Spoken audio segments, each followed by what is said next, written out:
오늘 예레미야 38장 말씀으로 우리 안에 오신 하나님 말씀의 은혜가 넘치기를 원합니다. 이 오늘날은 자기 소견대로 사는 다양성의 시대죠. 그래서 각 사람의 그 생각과 의견을 다 존중해야 되는 그런 시대를 하겠습니다. 그래서 틀렸다라고 말하면 욕먹는 시대를 할 것입니다. 타협하고 포용하는 것이 사랑이라고 오해하며 우리 믿는 자 안에서도 세상과 타협하는 것을 눈 감는 경우가 많죠. 그러나 이 복음의 진리는 틀렸다라고 말하는 것이죠. 돌이켜라, 죄다. 십자가가 아니면 다른 길이 없다라고 말하는 것이죠.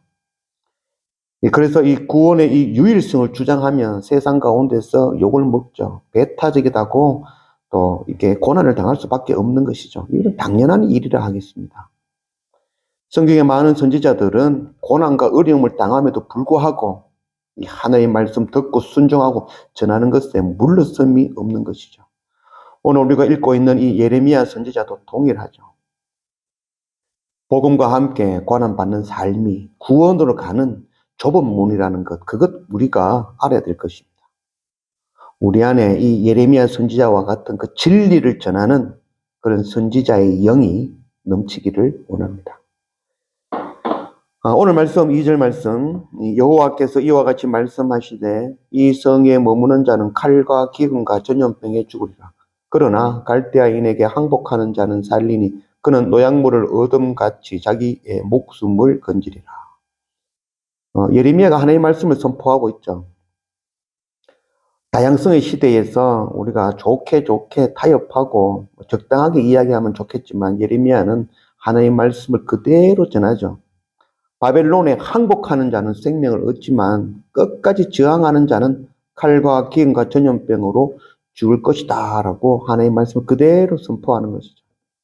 이것이 바로 이 예레미야가 고난을 당할 수밖에 없는 그런 이유인 것이죠. 그러나 우리가 반드시 행해야 되는 그런 선지자의 사명인 것이죠. 그런데 우리가 한편으로 또 한번 생각해 볼 것이, 만일 우리나라가, 대한민국이 다른 나라로 지금 침공을 당하고 있는 상황에서 한 선지자가 일어나서 항복하면 살 것이고 저항하면 죽을 것이다 하였다면 과연 우리는 무엇을 선택해낼 수 있을까요? 결코 유다를 변환할 수 없다 하겠습니다. 4절, 이에 그 고관들이 왕께 아뢰되 이 사람이 백성의 평안을 구하지 아니하고 재난을 구하오니 청하건대 이 사람을 죽이소서. 그가 이같이 말하여 이 성에 남은 군사의 손과 모든 백성의 손을 약하게 하나이다. 그들이 예레미야를 끌어다가 감옥들에 있는 왕의 아들 말기야의 구덩이에 던져 넣을 때에 예레미야를 줄로 달아내렸는데 그 구덩이에는 물이 없고 진창뿐이므로 예레미야가 진창 속에 빠졌더라. 이 바벨론에 의해서 멸망당할 것이다 라고 예언하는 이 예레미야, 결국 고난을 당할 수밖에 없는 것이죠. 나라를 팔아먹는 그런 매국노로 낙인찍히는 것이죠. 그리고 이 백성들의 싹이를 떨어뜨리는 그런 자인 것이죠. 그를 죽여야 된다라고 이야기하는 것이죠. 지금 우리는 이 성경 말씀 예레미야를 다 알고 있으니까, 결과를 알고 있으니까 예레미야 편에서 말씀을 읽고 있지만, 실제로 내가 만약 그 상황에 있었다면 아마 목숨 걸고 나라를 지키기 위해서 싸웠을 것입니다. 그리고 항복하라 라고 이야기하는 사람이 있으면 매국노라 하며 그에게 돌을 던졌을 것 같습니다. 지금 시드기야 왕은 무엇이 옳고 무엇이 하나님의 뜻인지를 분별하지 못하고 있는 것이죠. 우리도 결코 다르지 않다는 것을 알아야 될 것입니다. 8절, 에벳멜렉이 왕궁에서 나와 왕께 아뢰어 이르되 내 주 왕이여, 저 사람들이 선지자 예레미야에게 행한 모든 일은 악한 일이다. 성중에 떡이 떨어졌거늘 그들이 그를 구덩이에 던져 넣었으니 그가 거기에서 굶어 죽으리다 하니 왕이 구스 사람 에벳멜렉에게 명하여 이르되 너는 여기서 30명을 데리고 가서 선지자 예레미야가 죽기 전에 그를 구덩이에서 끌어내라. 그때에 이 구스 사람, 이방인이죠. 구스 사람 에벳멜렉이 예레미야가 죽게 생겼다고 이 시드기야 왕에 가서 구원해 줄 것을 이야기하죠. 그래서 시드기야 왕은 이 예레미야를 구원하라고 에비멜렉에게 명령한 것이죠. 시드기야 왕은 하나님의 말씀을 분별하고 있지 못하고 있지만 구스 사람 에벳 멜렉은 이방인이죠. 그럼에도 불구하고 하나님의 말씀을 분별할 줄 아는 자이죠.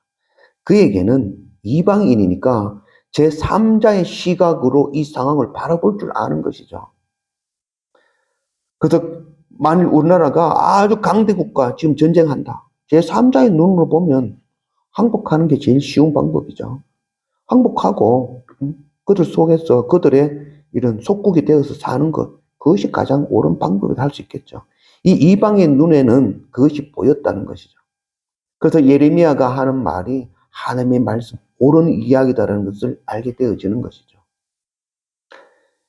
지금도 이스라엘은 2000년 전에 오셨던 그 예수 그리스도를 믿지 않고 있죠. 그러나 우리는 제3자의 시각으로 그걸 바라볼 줄 알죠. 그때 2000년 전에 오신 그분이 바로 십자가 예수 그리스도라는 것, 구세주라는 것 우리는 바라보고 믿고 있는 것이죠. 우리에게 이런 눈이 필요하죠. 정말 한 걸음 떨어져서 정말 말씀이 그러한가, 정말 말씀의 뜻이 그러한가를 바라보는 이런 눈이 우리 가운데 넘치기를 원합니다. 19절 시드기야 왕이 예레미야에게 이르되 나는 갈대아인에게 항복한 유다인들을 두려워하노라.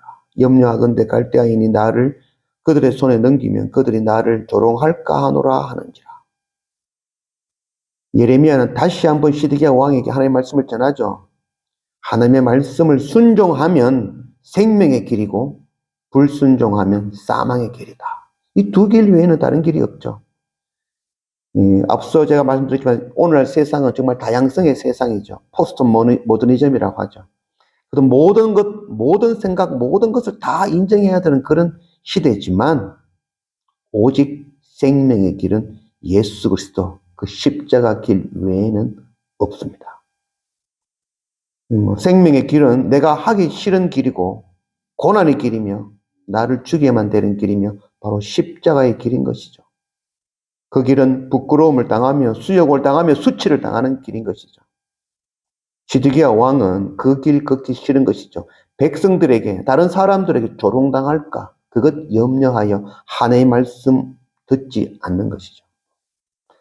사무엘상 15장 24절 사울이 사무엘에게 이르되 내가 범죄하였나이다. 내가 여호와의 명령과 당신의 말씀을 어긴 것은 내가 백성을 두려워하여 그들의 말을 청종하였습니다.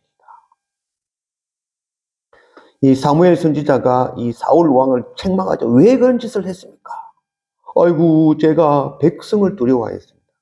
백성의 그 눈을 두려워하여 하나님의 말씀을 듣지 않았습니다. 이 사울 왕의 모습, 이 시드기야 왕의 이 모습 다르지 않죠. 그리고 우리의 모습도 다르지 않다는 걸 알아야 될 것입니다.